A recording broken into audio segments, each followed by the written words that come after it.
différents noms selon les entreprises. Aujourd'hui, je vais prendre le nom de comité de sécurité au travail.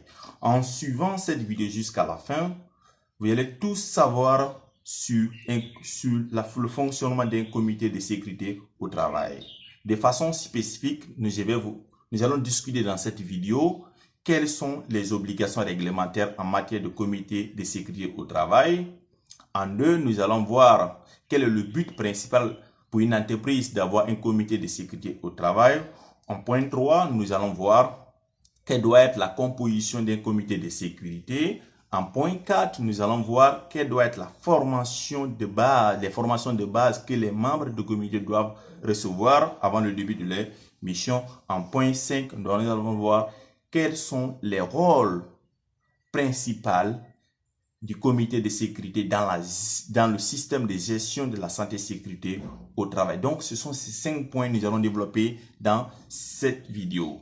Mais avant de voir le développement de ces 5 points, toi qui regardes la vidéo, si vous n'êtes pas encore abonné à ma chaîne Procassus Consulting, je vous invite donc à vous abonner à la chaîne en appuyant sur la cloche afin de recevoir la notification à chaque fois que je publie une nouvelle vidéo.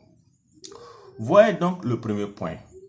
Quelles sont les exigences légales et réglementaires en matière de comité de sécurité au travail? Selon chaque pays, je vais prendre l'exemple du Sénégal. Au Sénégal, il y a un décret législatif gouvernemental, le décret numéro 94-244 du 7 mars 1994 portant fixation des modalités d'organisation et de fonctionnement du comité de sécurité au travail au Sénégal. Dans ce décret, à partir de son article 1, il précise que tout employeur qui emploie au moins 50 travailleurs, salariés au sein de son entreprise, doit obligatoirement mettre en place un comité de sécurité au travail. Si vous êtes un employeur au Sénégal qui emploie au moins 50 travailleurs, vous avez l'obligation légale et réglementaire d'établir un comité de sécurité au travail. Donc, c'est ce que la loi dit. La loi vous exige, lorsque vous employez 50 personnes, d'avoir un comité de sécurité au travail. Ça, c'était le premier point. Quel est le but principal pour une entreprise d'avoir un comité de sécurité au sein de son système de gestion de la sécurité et de la santé au travail? Le but principal du comité de sécurité, c'est de réunir l'employeur et les travailleurs dans un effort coopératif et non conflictuel pour promouvoir la sécurité et la santé sur tous les lieux de travail et d'assister l'employeur à travers des recommandations de changement qui contribuent à l'amélioration de la prévention des accidents et des maladies au travail. Donc ça, c'est le but principal, la promotion de la santé et sécurité au travail. Troisième point, quelle doit être la composition du comité de sécurité au travail? Pour un comité de sécurité efficace et efficient, il doit être composé d'un certain nombre de représentants des employeurs et des travailleurs. Mais les représentants des travailleurs doivent être des bénévoles ou élus par les pairs. C'est très important. Ceux qui représentent les travailleurs doivent être la volonté de travailler pour l'ensemble des travailleurs.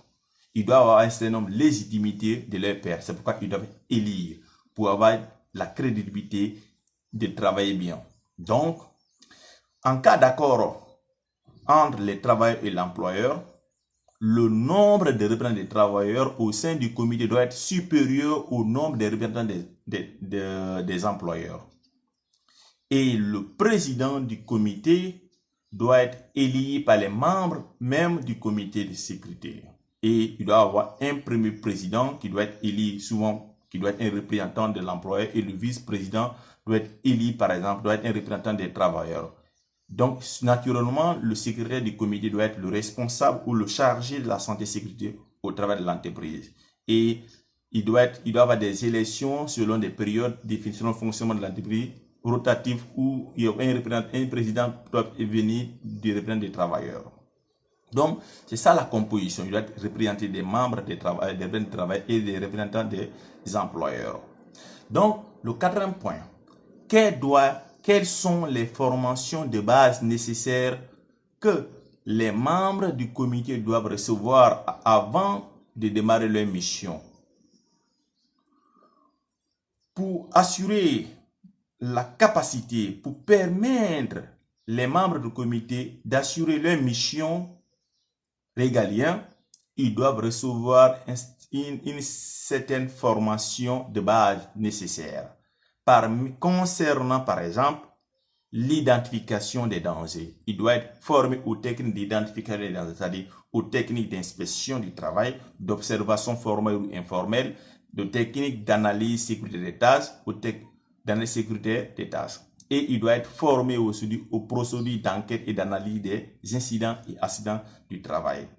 Troisième formation indispensable, parce que les membres du comité jouent un rôle de consultant, mais et des activités des centres d'intérêt. Il doit être formé aussi aux techniques de résolution de problèmes. Il doit comprendre les différentes étapes de résolution d'un problème. Donc, ce sont ces formations de base qu'il doit avoir. Et il doit aussi former, il doit avoir une connaissance des processus d'activité de l'entreprise dans lequel ils évoluent. Il doit comprendre l'activité de l'entreprise. C'est très important. Très important. Le dernier point, quel est le rôle du comité de sécurité dans le système de gestion de la santé et sécurité au travail? De façon pratique, le comité de sécurité a pour mission d'identifier les dangers et de contrôler les risques. Donc, ils doivent établir des procédures d'inspection pour identifier les dangers de travail, des procédures d'analyse des tâches critiques pour identifier, déceler les dangers et de proposer des mesures de prévention à l'employeur pouvant permettre d'éliminer ou de maîtriser ces risques-là. En établissant par exemple des politiques de prévention, en établissant des programmes de prévention, des règles de sécurité, des consignes de sécurité, des affichages pour permettre de maîtriser ces risques-là. C'est sa première mission. Sa deuxième mission, c'est d'évaluer le programme de prévention des accidents au travail. Ils doivent assister l'employeur à évaluer le programme de prévention mis en place. Il doit s'assurer que le programme mis en place est approprié et est adapté aux dangers ou aux activités de l'entreprise, aux risques auxquels les travailleurs sont exposés. Donc, ils doivent évaluer, s'assurer que le programme est pertinent. Il peut prévenir les accidents du travail. Leur troisième mission, c'est d'évaluer le système de responsabilisation au sein du système de gestion de la sécurité au travail. Il doit s'assurer que l'employeur a défini les responsabilités que chaque entité de l'entreprise doit avoir dans le système de gestion de la sécurité. Surtout, le rôle que les supérieurs doivent avoir, quelle est la responsabilité des travailleurs dans le système de sécurité et quelle est la responsabilité des membres du comité dans le système de sécurité. Donc, ils doivent s'assurer, ils doivent revoir, passer en revue ses responsabilités, s'assurer que tout le monde dans l'entreprise a sa responsabilité définie et son rôle dans la gestion de la santé et sécurité au travail. Ils ont pour rôle aussi de favoriser l'implication des travailleurs, les membres du comité. Ils doivent établir des systèmes permettant aux membres du comité d'obtenir des suggestions de la part des travailleurs, d'obtenir des informations sur les dangers, sur des rapports sur les dangers, d'enquêter et d'inciter les travailleurs à contribuer à la prévention, à l'identification, à la remontée des informations pouvant permettre d'anticiper sur ces dangers, d'anticiper sur la survenue de ces accidents. Nous devons créer des mécanismes pour permettre au travail de s'exprimer, de prendre part, de contribuer à la prévention. Donc, d'écoute, de mettre des mesures d'écoute pour permettre au travail de s'exprimer. Et ils doivent évaluer le système de gestion de la santé et sécurité au travail à des intervalles, à travers des audits. Ils doivent évaluer que le système de sécurité mis en place vraiment est efficient et efficace et est adapté aux activités, au regard des dangers auxquels les travailleurs sont exposés. Dans sa mission et dans son fonctionnement, ils doivent effectuer des réunions, soit mensuelles ou trimestrielles. Mais je recommande des réunions mensuelles pour passer en revue tous ces différents points du système de sécurité et proposer des améliorations. Ils ont un grand rôle aussi de capacité de recommandation, de proposer des mesures, des procédures, des consignes, des politiques pouvant permettre à l'employé de proposer des changements dans le système de gestion de la santé et sécurité au travail. En conclusion, le comité de sécurité contribue au développement d'une culture de sécurité au travail et à développer des milieux de travail sûrs et sains. C'est sa mission principale, à permettre de développer une culture de sécurité pouvant favoriser la prévention des accidents de travail, à permettre d'intégrer la sécurité dans leur activité professionnelle au quotidien. Retenez ceci, les membres du comité ont une mission de consultant et non pas de fric. Ils ne jouent pas le rôle de policier dans le système de gestion de la sécurité. Ils ont le rôle de facilitateur, de consultant et contribuent à la prévention, à l'amélioration de la sécurité au travail. Donc, c'est toutes ces informations que j'ai voulu partager avec vous dans cette vidéo. Si vous avez aimé la vidéo, likez, partagez. Pour ceux qui veulent comprendre davantage sur le fonctionnement, sur les réunions des comités de sécurité, je propose des ateliers de formation sur ces termes, sur le rôle, la mission principale, plus de développement. Donc, contactez-moi sur le numéro qui s'affiche ou l'adresse mail qui s'affiche. Pour si vous avez besoin d'un atelier, une atelier particulier, comprendre davantage le fonctionnement du comité de sécurité du travail, sur comment organiser des réunions, comment ça fonctionne. Je vais organiser des ateliers de formation. Donc, vous pouvez me contacter à travers les adresses ou le numéro de téléphone. Je vous attends à la prochaine vidéo.